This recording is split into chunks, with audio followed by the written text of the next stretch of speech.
Assalamualaikum warahmatullahi wabarakatuh. Innal hamdalillah nahmaduhu wa nasta'inuhu wa nastaghfiruh wa na'udzu billahi min syururi anfusina wa min sayyiati a'malina.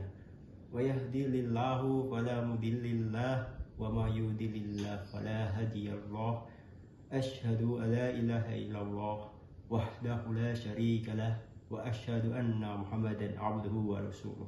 Allahumma sholli wa sallim wa barik ala sayyidina Muhammadin wa ala alihi wa sahbihi ajma'in, amma ba'du.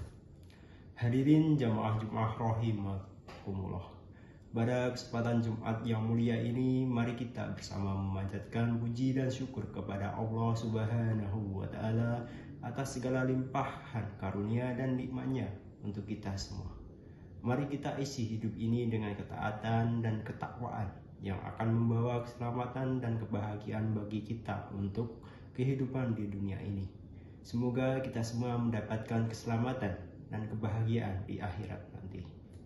Hadirin rahimakumullah, hari ini kita semua sudah masuk pada era digital, di mana teknologi informasi dan komunikasi semakin canggih dan memberikan kesempatan yang terbuka bagi kita untuk mengakses dengan super cepat berbagai informasi di internet dan media sosial.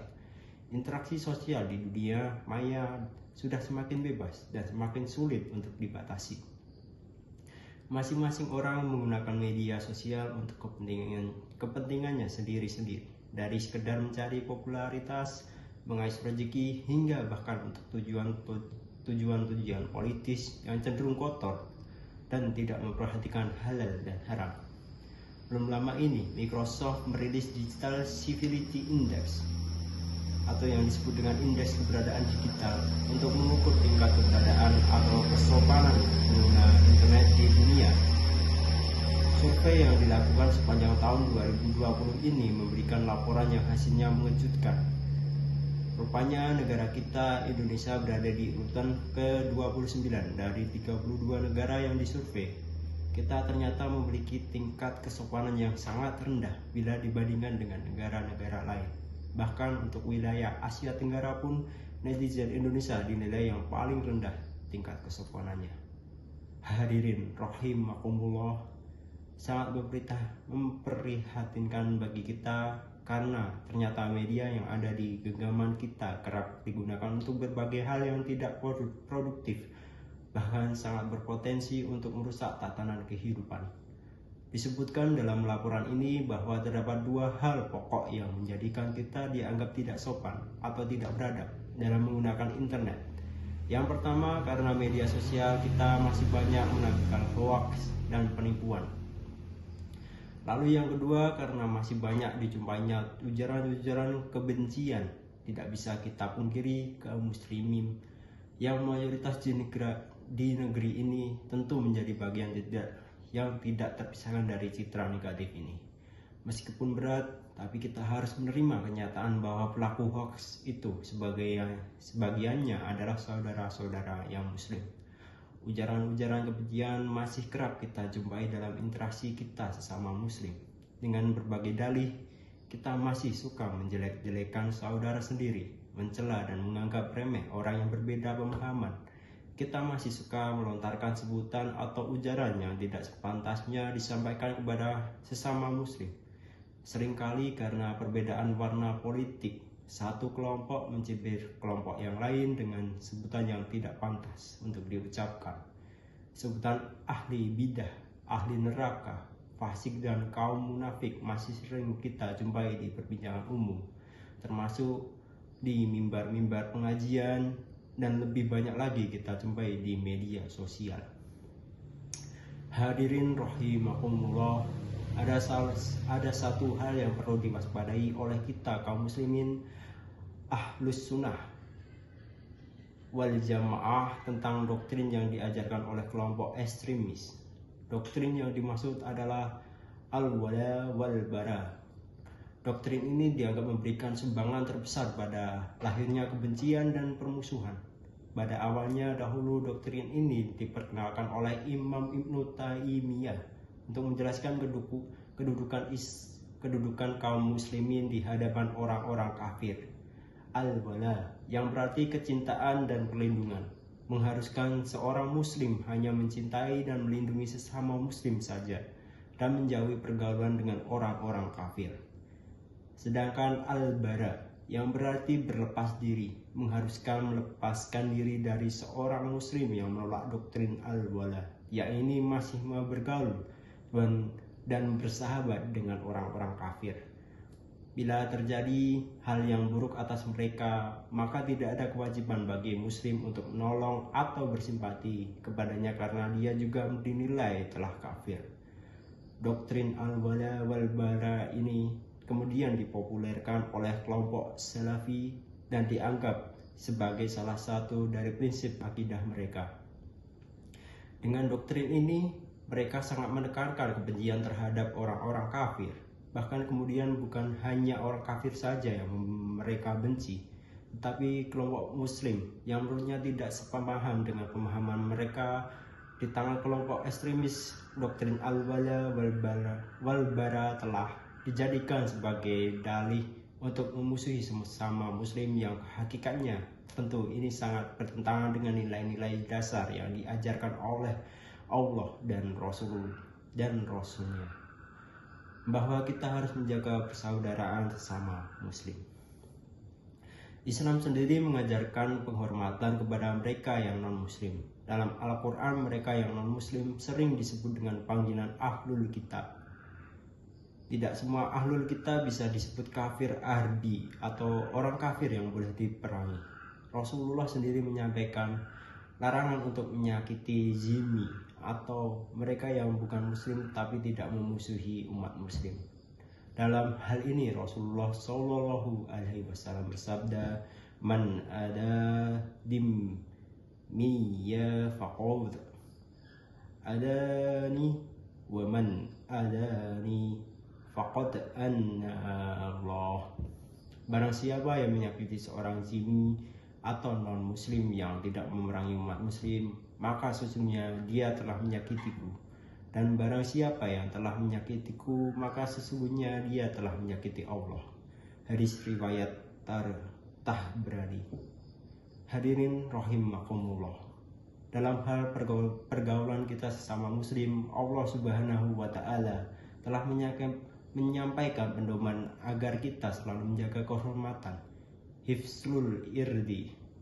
Jangan sampai ada seorang muslim yang mencela saudaranya dan merasa dirinya lebih baik dari muslim yang lainnya.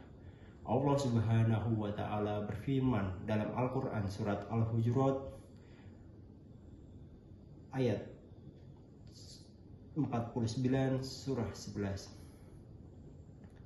Ya ayyuhalladzina amanu la yashhar qaumun min qaumin aisaan ngasa ayyukum nuhirrah minhum wala nisa'um minin sa'in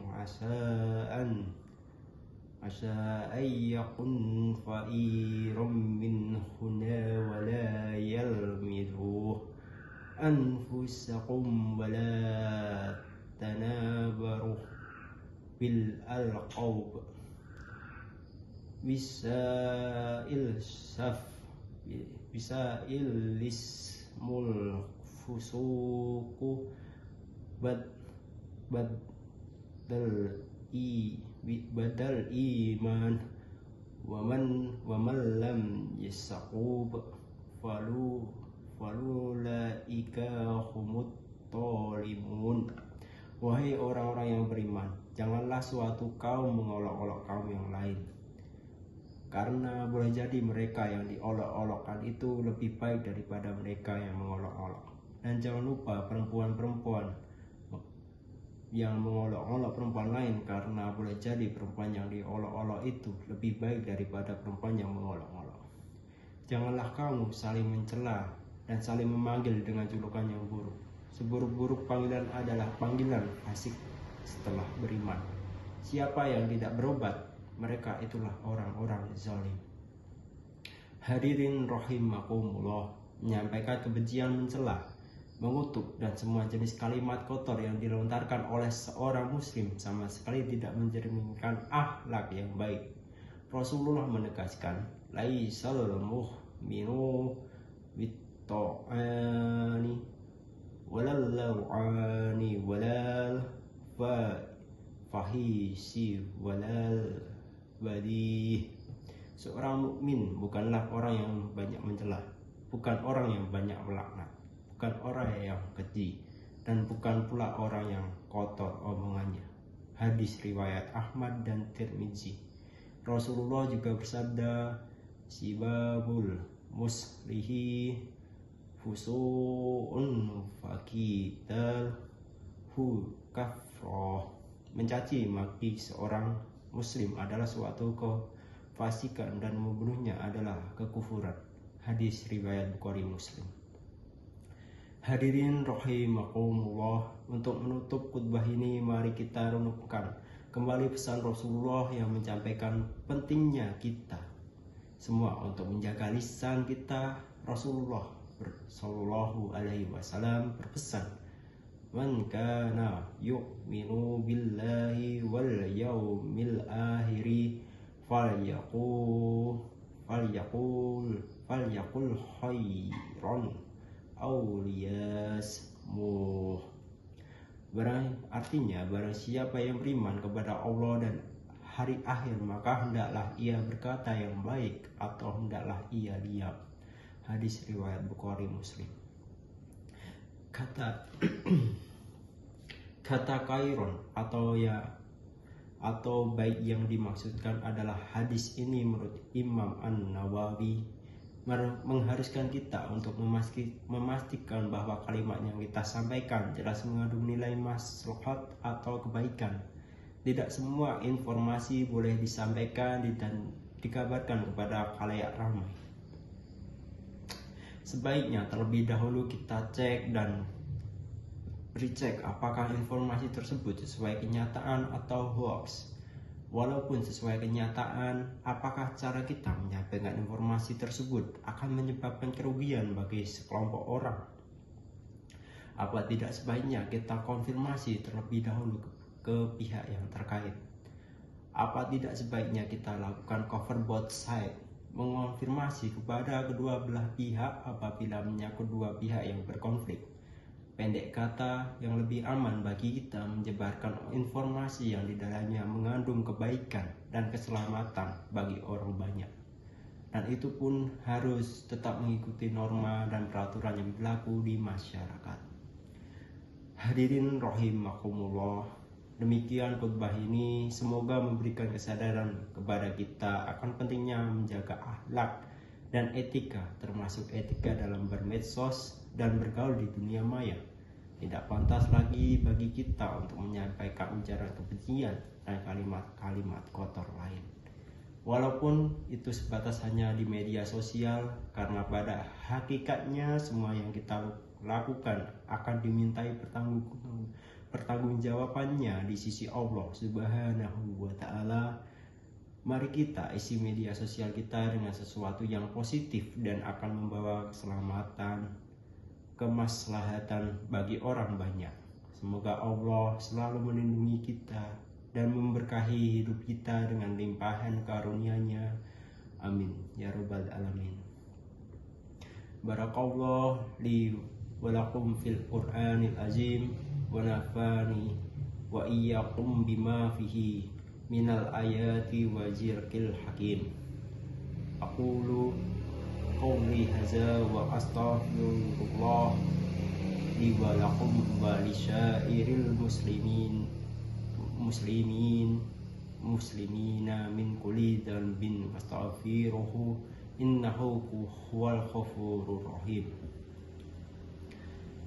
Allahumma firli muslimina wal muslimat wal mu'minina wal muslimat ahya minhu wal anwa innaka sami'un qaribun muhibud da'wa rabbana la tu'zil innasina awwahtana rabbana wa la tahmil alaina isran kama halam tahu alal ladzina min qablina. Rabbana wala tuhmilna ma la taqata lana bihi wa'fu anna wa'fir lana warhamna anta maulana fansurna alal qawmil kafirin. Rabbana atina fid dunya hasanah wa fil akhirati hasanah wa qina azabannar. Wassalamualaikum warahmatullahi wabarakatuh. Wahidul rabbil alamin.